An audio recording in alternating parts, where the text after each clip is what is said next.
CBI உடைய செயலாளராக இருக்கக்கூடிய வீரவாணி அவர்கள் என்ன சொல்லியிருக்காருன்னா, நாங்க இனிமே திமுக கூட்டணி இல்லைங்கிற மேட்டரை சொல்லியிருக்கிறாரு. இத்தனை காலம் அவங்க என்ன சொல்லிக்கிட்டு இருந்தாங்கன்னா, திமுக தூங்கும் போது பாயாகவும் ஏங்கும் போது தாயாகவும் இருப்போம் அப்படிலாம் சொல்லிட்டு இருந்தாங்க. திடீர்னு இன்னைக்கு அத்தை விட்டு வந்திருக்கான்னு வச்சுங்களேன்.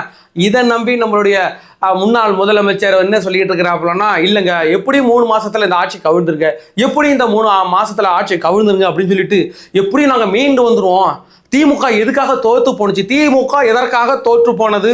செத்துருவேன் நான் இப்ப வீட்டுக்கு போயிட்டு ப்ரோ, சத்தியமா எதுக்கோ வந்தேன் ப்ரோ, ஜெயிச்சு கொண்டாடலான்னு வந்தேன் ப்ரோ. நானு ப்ரோ எனக்கு தெரியாம வருது ப்ரோ, இப்போ எப்படி ப்ரோ அப்படி தோக்கலாம் அப்படின்னு வந்து உடன்பிறப்பு கடிதமிட்டு எங்கா தோத்து போயிடுச்சு திமுக, எங்கா தோத்து போயிடுச்சு, என்னங்கா பண்ணுவோம் திமுக தோத்து போயிடுச்சுங்க அப்படின்ட்டு அந்த மனுஷன் ஊடு ஊடா போய் இந்த கல்யாண வீடு சாவு வீடுன்னு பார்க்காம எல்லா வீட்லயும் ஒப்பார வச்சு அழுதுட்டு இருக்கிறாரு. வேலை கிடைச்சிருச்சு, வேலை கிடைச்சிருச்சா? இந்த கம்பெனி தான். கையை கொடு. தேங்க்யூ. சூப்பரா, வாழ்த்துக்கள். மாப்பிள்ளை அட்டெண்ட் பண்ணது என்னாச்சு? இல்ல அது எனக்கு அப்புறம் சொல்றேன். இவங்க சும்மா இப்ப செலக்ட் பண்ணணும் சும்மா சொல்லுவாங்க. கிடைக்கல இல்ல போ, நீ போடா நீ போ வா, டாக்டர் போடா. எல்லாம் வலிக்கிறடா, வயிற்றுச்சலா இருக்கா? ஐயோ ஜெலசி ஏதா வாங்கிட்டு வரவா? இன்ட்ரெஸ்ட் இல்லாத ஒருத்தனை வந்து வேலைக்கு எடுத்துருக்காங்க. எல்லா திறமை இருந்து என்ன விட்டாங்கன்னா என்ன காரணம்? இவரு வயிற்றுச்சலின் உச்சத்துல பேசிக்கிட்டு நீ இல்ல கிடைக்காது. உனக்கு போய் ஓ வேலை என்னவோ அதை பாரு. நீ கொடுத்துருந்தாதான் நான் பண்ணிருப்பேன்ல. அநேகமா தனியே தன்னந்தானிய 2029 தனியாக தான் போட்டி போடணும்னு நினைக்கிறான். அது என்னென்ன நடந்துகிட்டு இருக்குது அந்த கூட்டணிக்குள்ள அப்படிங்கிறத பார்ப்போம். அதற்கு பிறகு தாவேகாவின் தலைவரும் தமிழ்நாடுடைய முதலமைச்சரும் ஆகிய தலைவர் விஜய் அவர்கள் நிதி ஆயோக் கூட்டத்தில் தற்பொழுது கலந்துகிட்டு இருக்கிறாங்க. அவங்க பேச்சுவார்த்தை நடந்துகிட்டு இருக்கு. அதற்கு பிறகு யார் யாரை சந்திச்சார் அப்படிங்கிறத விரிவாக பார்க்கலாம். வாங்க வீடியோக்குள்ள போலாம். நான் உங்கள் ஏங் தாத்தா.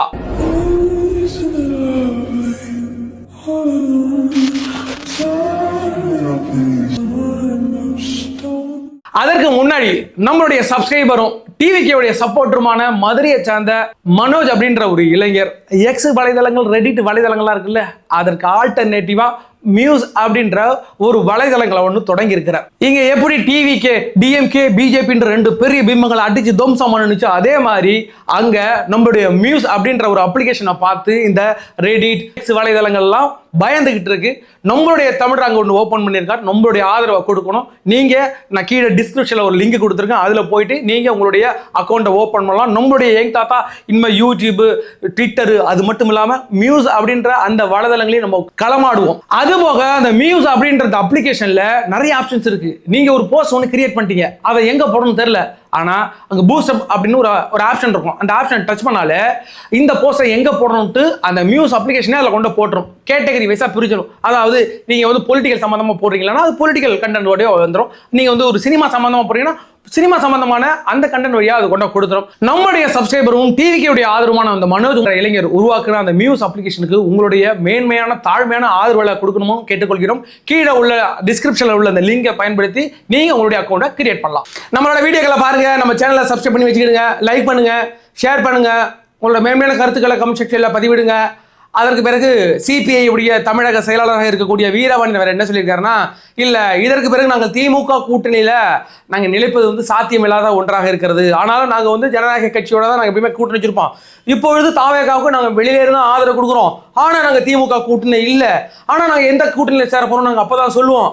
ஆனா பாத்தீங்கன்னா அதிமுக கூட வந்து ஒரு ஜனநாயக கட்சி தாங்க, அதுல எந்த ஒரு மாற்று கருத்து கிடையாதுங்க. ஆனா நாங்கள் திமுக கூட்டணியில் இப்ப இல்லைங்க, ஆனா நாங்கள் டிவிகே கூட்டணி நாங்கள் இல்லைங்க, ஆனா நான் எந்த கட்சியை கூட்டணின்னு யாருக்கும் தெரியாதுங்கன்னு புதுசா உருட்டிக்கிட்டு இருக்கிறவங்க. இப்போ அவங்க ஒன்று தெரிஞ்சு போச்சு, டிஎம்கேல இருந்தால் அவங்களுக்கு மவுசு கிடையாது அப்படிங்கிறது தெரிஞ்சு போச்சு. டிவிக்கே இங்கே ஒரு பெரிய ஜனநாயக கட்சியாக உருவெடுத்துட்டு அப்படிங்கிறது தெரிஞ்சு போச்சு. அவங்க என்னென்ன பொசுக்குன்னு நான் தாவேகால போய் சேரேன்னா அவங்களுக்கு வெக்கமா இருக்குமா இல்லையா? அதனால இப்போ என்ன ஒவ்வொருத்தனா வருவாங்க. இப்போதான் சிபிஐ வந்திருக்கிறாங்க, அதுக்கு ஒரு சிபிஎம் நம்மளுடைய சண்முகம் யூரோப்பில் 2 பேரும் எல்லா இடத்துலையும் கூட்டணி வச்சு கூட்டு பேசி ஒன்னா தான் சேருவீங்க. கட்சி ரீதியாக இருக்கிற இந்த கம்யூனிஸ்டுக்குள்ள 2 பிரிவு இருக்குனாலும் எல்லா இடத்துலையும் தமிழ்நாட்டில் வந்து 2 பேரும் ஒன்றா தான் பேசி தான் முடிவு எடுப்பாங்க எல்லாம். இப்போ மட்டும் ஒவ்வொருத்தங்களாம் புதுசாக வந்துட்டு தற்போது என்ன சொல்லியிருக்காங்கன்னா, நாங்கள் திமுக கூட்டணியில் நாங்கள் இருக்க மாட்டோம், இல்லை இப்பொழுது இல்லை, அதுக்கான வாய்ப்பு கிடையாதுங்க அப்படின்ட்டு சொல்லியிருக்காங்க. அப்படிங்கிற பட்சத்தில் என்னப்பா செய்யறது, விதி விளையாட்டுச்சுப்பா. நாய நீ விளையாண்டு போட்டு விதி மேலேண்டா பழி போடுற.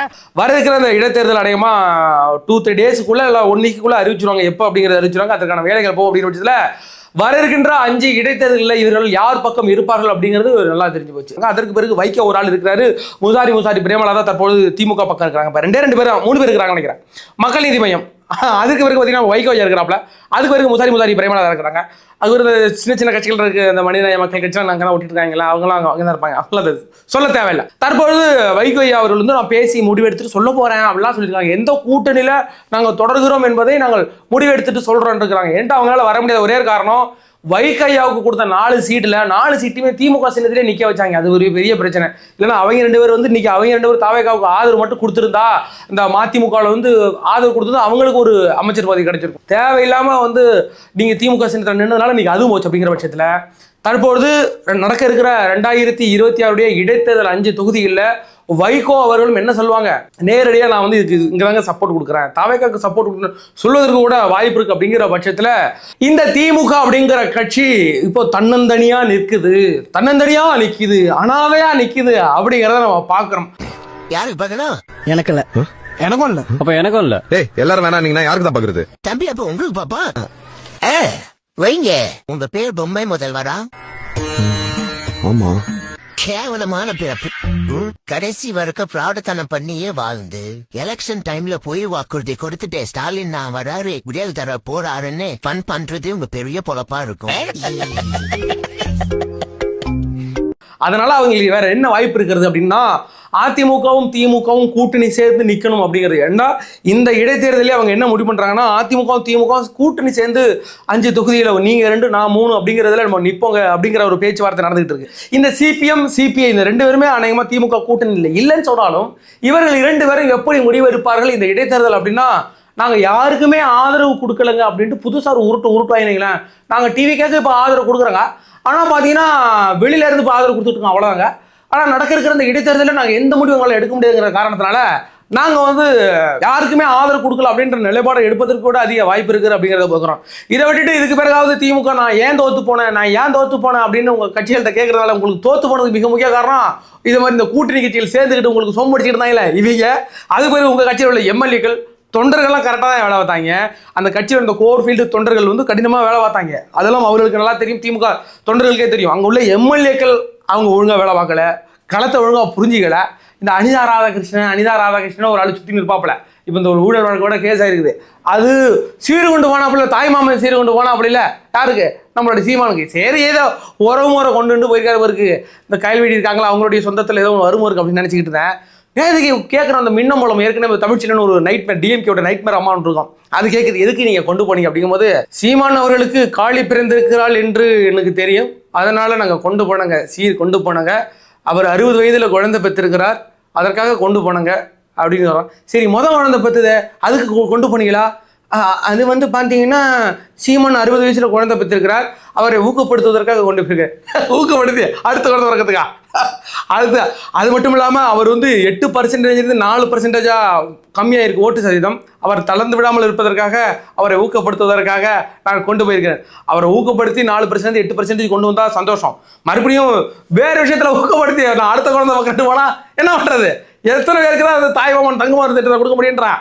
கடந்த ஒரு 60 வயது இருக்கின்ற அண்ணன் சீமான் அவர்களுக்கு ஒரு பெண் குழந்தை பிறந்திருக்கின்றார், காடி பிறந்திருக்கின்றார் என்று சொன்னால் அந்த சீமானுக்கு அவர்களுக்கு சீர்கொண்டு சென்று அதை சிறப்புப்படுத்த வேண்டும் என்ற வகையில் தான் நான் அந்த சீர்கொண்டு செல்கின்ற பணிகளை செய்தேன். முதல் குழந்தைக்கு இதே தாய் மாமன் சீர்போச்சா? இது சீமானனுக்கு வயசு 60, இந்த 5% ஆயிடுச்சு. அவருக்கு மனதிலே ஒரு தளர்வு ஏற்பட்டு, ஆனால் ஒரு தமிழனாக இருக்கக்கூடிய மரியாதைக்குரிய அண்ணன் சீமான் அவர்கள் தளரக்கூடாது என்ற வகையிலே அவரை உற்சாகப்படுத்த வேண்டும் என்ற வகையிலே அப்படியாக இப்படிப்பட்ட ஆட்கள் இருக்கிறாங்கல்ல, இவர்களால் தான் இந்த திமுக தோத்து போனுச்சுங்கிறத உணர்ந்து நீங்க களத்துக்கு வரதுக்குள்ள சோழி முடிஞ்சு போயிடும். அதுபோக இன்னைக்கு இந்த தாவேகாவுடைய தாக்கம் அப்படிங்கிறது உங்க எல்லாருக்குமே தெரியும். எல்லா கட்சிகளையும் எதிரொலிக்கிறது, எல்லா கட்சியினரும் அதை நோக்கி வர தொடங்கியிருக்காங்க அப்படின்னு தான் பாக்குறோம். இன்னைக்கு பாத்தீங்கன்னா நம்மளுடைய அந்த பாமகவுடைய 2ஆம் பகுதியான அன்புமணி ராமதாஸ் இத்தனை நாள் புது உருட்டிக்கிட்டு இருந்தார். இங்க பாருங்க, தாவேகா ஆட்சியில வந்து எப்ப பார்த்தாலும் கொள்ளை வன்புணம் நடந்துகிட்டு இருக்கு, இந்த ஆட்சி சரியா நடக்கலுங்க, கரண்ட் இல்லாம போயிடுச்சுங்க, ஆவுன்னு எவ்வளவு திட்டிட்டு இருந்தாரு.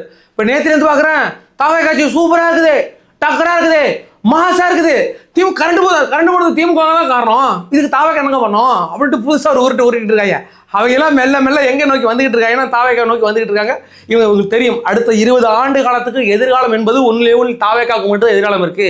இப்போ அந்த கட்சியோட நம்ம சேர்ந்து ஒட்டுணி மாதிரி வாழ்ந்து நம்மளும் நம்ம ஒரு அமைச்சர் பதவியை எடுத்துக்கலாம். நம்ம வாழறதுக்கு இனிமே அதிமுக திமுகவுக்கு இங்க வந்து வாழ்வு கிடையாது, எதிர்காலம் கிடையாதுங்கிறத உணர்ந்து எல்லா கட்சியிலேருந்து வந்துகிட்டு இருக்காங்க. இப்போ பார்த்தீங்கன்னா நம்மளுடைய வைகோ ஐயா ஒரு புது உருட்டிட்டு வந்துகிட்டு இருக்கிறாரு, பாமக உருட்டிட்டு வந்துட்டு இருக்கு. இன்னும் வேற வழி இல்லாம அமமுக அங்கேயே நின்றுட்டு இருக்குது. குக்கரு அவரு சொல்லி பார்க்குறாரு, குக்கருங்க எனக்கு மேலே விசில் இருக்குங்க, விசில் அடிச்சுதாங்க சோறாக்க முடியும். அப்பெல்லாம் புது உருட்டிட்டு வந்தா கூட ஆச்சரியப்படுவதற்கு நிலைங்களா அப்படியாக இருக்கிறது. அதற்கு பிறகு முதலமைச்சர் விஜய் அவர்கள் நேற்று 2வது முறை பயணமாக டெல்லி போயிருக்கிறார். அது அப்படிங்கிறது உங்களுக்கு நல்லா தெரியும். அதாவது நிதி ஆயோக் கூட்டத்துக்கு போயிருக்காரு. அந்த நிதி ஆயோக் கூட்டம் அப்படிங்கிறது என்னன்னா வருடத்திற்கு ஒரு முறை நடக்கும். அந்த எதுக்குன்னா ஒட்டுமொத்தமா ஒரு மத்திய அரசு மட்டும் முடிவெடுக்காம எல்லா மாநில அரசுகளும் இந்த திட்டத்துல பங்கெடுக்கணும். உங்க திட்டத்தை கொடுங்க. தமிழ்நாடா நீங்க என்னென்ன திட்டம் வச்சிருக்கீங்க, உங்க மக்களுக்கு என்னென்ன திட்டம் வச்சிருக்கீங்க, அது எவ்வளவு செலவாகும், உங்களுக்கு எவ்வளவு நிதி வேணும், எவ்வளவு நிதி தேவைப்படும் அப்படின்னு ஒவ்வொரு மாநிலங்களா போயிட்டு கேட்கணும். முதலமைச்சர் அதாவது அங்க வந்து அதோட தலைவராக இருக்கக்கூடியவரான பிரதமர் நம்மளுடைய மோடி ஐயா இருக்கிறாப்புல இல்ல, வெண்தாடி மோடி, அவரு தான் அவங்க வந்து தலைவராக இருப்பார். அவர்கிட்ட எல்லாம் கோரிக்கைகள் அங்க பாருங்க, எங்களுடைய மாநிலம் இவ்வளவு பெரிய மாநிலங்க, இவ்வளவு நிதி நீங்க ஒதுக்கணுங்க, நாங்க இவ்வளவு திட்டம் வச்சிருக்கோம் மக்களுக்கு அப்படின்னு சொல்லணும். அதுக்கு வந்து மத்திய அரசு முடிவெடுத்து அப்படியா சரி எல்லாருக்கும் கொடுத்தாங்க, இவ்வளவு அமௌண்ட் கொடுக்கலாங்க அப்படின்னு சொல்லுவாங்க. இதுதான் கடந்த காலங்களில் நம்மளுடைய யாரு ஸ்டாலின் ஐயா நான் போக மாட்டேன், நீதி ஆயோக் கூட்டத்துக்கு நான் போக மாட்டேன் அப்படின்ட்டு வீடியோ போட்டுட்டு கடைசி வரைக்கும் ஒரு 3 ஆண்டு காலம் போகவே இல்லை.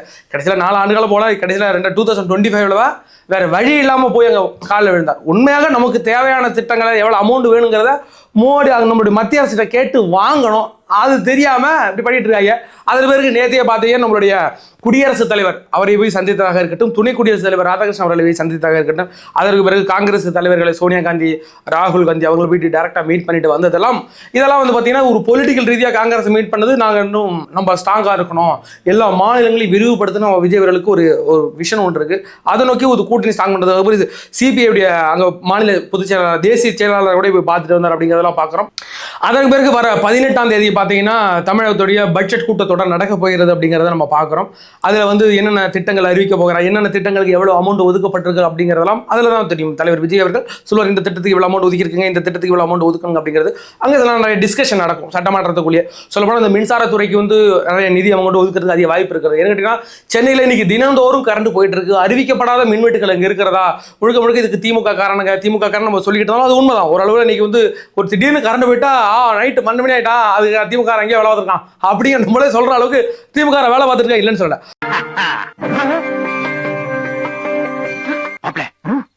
என் கையில் இருக்கு கரண்ட் இப்படி வந்து இப்படித்தான் 1952ல கரண்ட் போச்சு. அன்னைக்கு நான் ஏமாந்துட்டேன், ஆனா இன்னைக்கு நான் ஏமாறவே மாட்டேன். வெத்தலாக்கு போட்டுக்கிட்டே இருப்பேன். நீ எத்தனை பீஸ் கட்ட வேணாலும் கொடுங்க, நான் மாற்றி விட்டுக்கிட்டே தான் இருப்பேன். ஆனா பல மின் மாற்றிகள் அது பிறகு இந்த டிரான்ஸ்ஃபார்மர்லாம் அதெல்லாம் வந்து பழுதடையுது, தரமான குவாலிட்டியில் இல்லை. போன ஆட்சியில் இருந்த சிவசங்கராக இருக்கட்டும், செந்தில் பாலாஜி இருக்கா அடிச்செல்லாம் தின்னிட்டு போயிட்டாங்க. அப்படிங்கிற பட்சத்தில் நேற்று நைட்டு 12:30 மணிக்கு நினைக்கிறேன் நம்மளுடைய சிடிஆர் நிர்மல்குமார் துறையுடைய அமைச்சராக இருக்கிறவர் வந்து கால் சென்டருக்கு போயிட்டு எங்கெங்க பிரச்சனை இருக்குது, எவ்வளோ பிரச்சனை வந்திருக்கு அப்படிங்கிறத செக் பண்ணிட்டு இருக்கு. அந்த துறை சரியாக தான் இயங்கிக்கிட்டு இருக்கு அப்படிங்கிறத நம்ம பார்க்குறோம். இப்படியாக எங்கே தவறு நடக்குதோ அதை ரெக்யூர் பண்ணுற இடத்துல தான் தாவேக்கா இருக்குது அப்படிங்கிறத பார்க்குறோம். இந்த அரசு அதில் முனைப்பு காட்டிக்கிட்டு இருக்கு அப்படிங்கிறத பார்க்குறோம். நேற்று கூட ஒரு செய்தி சேனலில் வெளியாக இருந்துச்சு, முட்டை அதாவது சத்துணவு கூடங்களில் கொடுக்குற முட்டையை திருடி கொண்டு வித்துக்கிட்டு இருக்காங்க. வேலூர் நினைக்கிறேன் அந்த முட்டையை திருடி கொண்டு வித்துக்கிட்டு இருக்கிறாங்க அங்குள்ள அமைப்பாளர்கள். குழந்தைக்கு கொடுக்குற முட்டையை வாங்கி திருடி கொண்ட வேற ஒரு ஒயின் ஷாப் கிட்ட உட்காந்து முட்டை வச்சு கொடுக்குறதும், ஹோட்டலில் கொண்டு கொடுக்குறதும், அந்த முட்டையில் ஒரு நீல கலரில் ஒரு ஸ்டிக்கர் ஒன்று இருப்பாங்க, ஒரு மார்க் ஒன்று வச்சுருப்பாங்க, அது ஈஸியாக தெரியும். இன்றைக்கி அது அரசு நேற்று வெளியிடவுமே இன்றைக்கி அரசு அவங்கள டிஸ்மிஸ் பண்ணி இன்றைக்கி அவங்கள வந்து பதவி நீக்கம் செய்து விட்டார்கள். அது பார்த்தீங்கன்னா அந்த சோழிங்கநல்லூரில் அந்த எம்எல்ஏ நம்மளுடைய எம்எல்ஏ இருக்கிறார் சரவணன் இருக்கிறார், ஈஸியாக சரவணன், அவர் பேரை சொல்லி அங்கே மாமூல் வாங்குறது. யார் வாங்குறாருன்னா தாவேக்காரன் அவருடைய பேரை சொல்லிட்டு வாங்குறது. ஒவ்வொரு கடையை போய்ட்டு இவ்வளோ அமௌண்ட் கொடுக்கு, இவ்வளோ அமௌண்ட் கொடுக்கு. திமுககாரன் இதை தான் பண்ணிக்கிட்டு இருந்தான். அதுக்காக தான் நம்மளை கொண்டா வச்சிருக்காங்க. இந்த நியூஸ் வந்த உடனே அவர் ஈஸியாக சொன்னால் ஒரு வீடியோ வெளியிட்டார், இதே மாதிரி சொல்லிட்டு இருக்காங்க, என் பேரை சொல்லிட்டு யாராச்சும் எங்கேயாச்சும் மாமூல் வாங்கினா எங்கள்கிட்ட இன்ஃபார்ம் பண்ணுங்க அப்படின்ட்டு. அது வந்து நீங்கள் துறை ரீதியாக அவங்க வந்து கட்சியிலேருந்து நீக்கிட்டாங்க. அதே மாதிரி எங்கேயாச்சும் ஒரு தவறு நடந்துச்சுன்னா அது உடனே கொண்ட இது இந்த அரசு நிவர்த்தி செய்யுது. எல்லா எம்எல்ஏக்களும் ஒரு உஷாராக இருக்கிறாங்க, இந்த கட்சிக்கு கெட்ட பேர் வந்துடக்கூடாதுங்கிறதுல உஷாராக இருக்கிறாங்க. சொல்ல போனால் நேற்று பார்த்தீங்கன்னா முந்தின நாள் நைட்டு ஒரு பெண்ணை கொண்ட சேர்த்துருக்காங்க. இந்த கண்ணகி சமூக நல மருத்துவமனையில் சென்னையில் உள்ளதெல்லாம் கொண்ட சேர்த்துருக்காங்க. அந்த டெலிவரி அந்த வழி வந்துட்டு கொண்டு சேர்த்துருக்காங்க. டாக்டர் இல்லை, 2 மணி நேரமா 3 மணி நேரமா டாக்டர் இந்த வராரு அந்த வராரு இங்கே வராருன்னு சொல்லி வெயிட் பண்ணி அதுக்கப்புறம் டாக்டர் வரலன்னு தெரிஞ்சது பிறகு வேற ஒரு ஹாஸ்பிட்டலுக்கு ட்ரான்ஸ்ஃபர் பண்ணிட்டாங்க. அதுக்குள்ள போய் பார்த்தா அந்த குழந்தையே இறந்து போச்சு. வணக்கம். இது வந்து கண்ணகி நகர் ஹாஸ்பிட்டலு. இங்கே வந்து ஏற்கனவே ஒரு குழந்தை வந்து வயிற்றுலேயே இறந்துட்டாங்க. இப்போ மறுபடியும் இந்த நிகழ்வு இங்கே நடந்திருக்கு கண்ணகி நகரில். இவங்க வந்து பாதிக்கப்பட்டவங்களுடைய சொந்தக்காரங்க. சொல்லுங்கம்மா, என்ன நடந்தது கொஞ்சம் சொல்லுங்க. நேற்று காலையில செக்அப் வந்துக்கிறாங்க சார். எப்பவுமே நார்மலா மாசம் வர மாரி வந்தோடனே என்ன பண்ணிக்கிறாங்க, உனக்கு அடுத்த மாசம் டேட் 25ஆம் தேதி இங்கேயே வந்து ஆபரேஷன் பண்ணிக்கிறியான்னு கேட்டுக்கிறாங்க. சரி பண்ணிக்கிறேன், நான் கிட்ட தானே பண்ணிக்கிறேன்னு சொல்லிக்கிறான். நைட் என்ன பண்ணா அவளுக்கு வயிறு வந்து டைட்டா இருக்குது. டைட்டா இருக்கும் என்ன பண்ணிக்கிறேன், என் தம்பியை இட்டுக்குன்னு இங்க வந்துக்கிறான். ஒரே ஒரு குரோசின் மாத்திரையை கொடுத்துட்டு இது உனக்கு எல்லாமே கரெக்டா இருக்குதுமா, அந்த ஸ்கேன் கூட இல்லையா, அந்த துடிப்பு தான் பார்த்து இவன் ஸ்கேன் வச்சுன்னு வந்துக்கிறான். பார்த்துட்டு உனக்கு குழந்தை எல்லாம் நல்லா இருக்குது, அடுத்த மாசம் தானே உனக்கு டேட்டு, இன்னும் ஒரு குரோசின் மாத்திரையை கொடுத்துட்டு இவளை அனுப்பிச்சுட்டுக்கிறாங்க. இப்போ இந்த சுகாதாரத்துறை எப்படி இருக்குங்கிறது தெரியுதா? சுகாதாரத்துறை வந்து செல்லரிச்சு போயிருக்கு. ஏற்கனவே நம்மளுடைய மாரத்தான்ல ரன்னர் ஓடிட்டு இருக்கோம் அப்படி இல்லை, மா சுப்பிரமணியன் அவருடைய ஆட்சி காலத்தில் எப்படி இருந்துச்சோ அதே மாதிரியான பி இருக்கு. ஏற்கனவே அமைச்சர் வந்து நாங்கள் போயிட்டு ஒவ்வொரு ஹாஸ்பிட்டலாக போயிட்டு செக் பண்ணுறோம், நம்மளுடைய அருண்ராஜ் ஐபிஎஸ் செக் பண்ணுறாரு. ஆனால் இதே மாதிரியான விஷயம் ஏற்கனவே திருச்சியில் ஒரு பெண் வந்து ஒரு தவறான மருந்து செலுத்தினதுனால மூக்கில் அறுவை சிகிச்சை சீதாலட்சுமின்ற பெண் இறந்து போனாங்க. அங்கே நேராக போய் யாருக்கிட்ட நம்மளுடைய அறநிலையத்துறை அமைச்சர் வந்து ரமேஷ் போயிட்டு அங்கே பேசி அந்த போராட்டத்தை விலக்கி விடுறாரு. அந்த துறை அமைச்சர் நாங்கள் போகல, திருச்சியில் அவர் ஸ்ரீரங்கம் தொகுதியில் எம்எல்ஏ இருந்தார், அதனால அவர் போறாரு அப்படிங்கிறதெல்லாம் ஓகே. துறை ரீதியாக ஒரு பிரச்சனை இருக்குங்கிறது அருண் ஐஆர்எஸ் அங்கே இல்லவே இல்லை. நேற்று ஒரு விஷயம் நடந்திருக்கு. ஒரு அந்த பகுதிகளில் அந்த மாதிரி கவர்மெண்ட் ஹாஸ்பிட்டலில் யாரு போவான்னு கேட்குறேன். அங்கே உள்ள அடித்தட்டு மக்கள் போவாங்க, பட்டியலின சமுதாய மக்கள் போவாங்க, காசு பணம் இல்லாதவங்க கவர்மெண்ட் ஹாஸ்பிட்டலுக்கு டெலிவரிக்கு போவாயா? அங்கே சரியான டாக்டர் இல்லை, 24 மணி நேரம் மகப்பேறு அரசு மருத்துவமனைகளில் மருத்துவர்கள் இருப்பார்கள் அப்படின்னு கொட்டை எழுத்த விளம்பரம் போட்டுட்டு அங்கே ஒரு பிரச்சனை நடந்துட்டு அங்கே ஒரு குழந்தை இறந்து போயிட்டு அது லேட் டெலிவரினால டாக்டர் இல்லை, இல்லைன்னா அந்த குழந்தை நேரம் அந்த பூமிக்கு வந்திருக்க வேண்டியது. அந்த குழந்தைய கொண்டது இந்த கவர்மெண்ட் அப்படிங்கிறதுல குற்ற உணர்ச்சி நமக்கு வேணும். அந்த துறையின் அமைச்சராக இருக்கக்கூடிய அருண்ராஜ் ஐஆர்எஸ்க்கு வேணும். ஏன்னு இதே பிரச்சனை தானே திமுக ஆட்சி காலத்தில் இருந்துச்சு. அன்னைக்கு நம்ம இதே மாதிரி தான் கேட்டோம். இன்னைக்கு அதே மாதிரி தாவேகா ஆட்சி காலத்திலையும் இந்த சுகாதாரத்துறை இவ்வளவு இருக்கு. இதுக்கு என்ன நடவடிக்கை எடுக்க போகிறது இந்த சுகாதாரத்துறை அப்படிங்கிறது இருக்கு. என்கிட்ட ஒவ்வொரு அமைச்சருக்கும் 4 3 அப்படின்ட்டு துறைகளை கொடுத்துருக்குறாங்க அப்படிங்கிறது தெரியும். அதுக்கு சில காரணங்கள் இருக்கு. இல்லை நாங்கள் செலவினங்களை கட்டுப்படுத்தணும் அப்படின்னா அவங்களுக்கு ஓவர் வெயிட்டா இருக்கும், அந்த அமைச்சர்களுக்கு ஓவர் வெயிட்டா இருக்கும். 4 5 துறைகளை ஒரு அமைச்சர் எப்படி பார்க்க முடியும் அப்படிங்கிற பட்சத்தில் பிரிச்சு கொடுக்கல என்ன தவறு வந்துட்டு. ஏன் கேட்டீங்கன்னா எல்லா துறைகளும் சரியாக இருக்க வேண்டும், எந்த துறையிலும் தவறு நடக்கக்கூடாது அப்படிங்கிறத நம்மளுடைய எண்ணம். இன்னைக்கு இந்த ஒரு உயிர் இறந்து போயிட்டு ஒரு பச்சிலை குழந்தை அந்த பாதம் பூமிக்கே வராமல் இன்று விண்ணுலகம் அடைந்து விட்டது அப்படிங்கிறது தெரியும். இதற்கு மிக முக்கிய காரணமாக இந்த அரசு இருக்கு. இந்த அரசு என்ன நடவடிக்கை எடுக்க போகிறது? அந்த வராமல் போன டியூட்டி டயத்தில் காணாம போன அந்த டாக்டருக்கு என்ன பனிஷ்மெண்ட் கொடுக்க போறீங்க? சரி, நடவடிக்கை எடுத்து அந்த குழந்தை திரும்பி வரப்போறதா? அப்படி வரப்போறது கிடையாது. அப்படிங்கிறதுல இதெல்லாம் பாடம் கற்றுக்குங்க. ஏன்னாட்டா இன்னும் புதிய கட்சி இன்னும் டைம் ஆகும் அப்படிங்கிறது தெரியும். இன்னைக்கு எல்லா அமைச்சர்களும் புதிய அமைச்சர்கள் தான். பட் அதற்கான உங்களுக்கு எவ்வளோ டைம் கொடுக்கும்? உங்களுக்கு வந்து ஊழலை ஒழிக்கிறதுக்கோ இல்லைனா நீங்கள் கொடுக்க போகிற நலத்திட்டங்களை கொண்டு வரதுக்கு நாங்கள் ஒரு 6 மாதம் நீங்கள் டைம் கட்டிங்கன்னா கண்டிப்பாக இந்த மக்கள் கொடுப்பார்கள். அதை ஏற்றுக்கிட்டாங்க எல்லாரும். ஆனால் இதே மாதிரி துறை ரீதியான பிரச்சனைகளை நீங்கள் சரி செய்யலைன்னா பல பிரச்சனைகள் அவப்பேறுகள் வந்துகிட்டே இருக்கும். அப்போ திமுக ஆட்சியில் நடந்ததாக தாவேகா ஆட்சி நடந்தது நடக்குது அப்படின்ற அவப்பேருக்கு யாரும் ஆளாயிடக்கூடாது.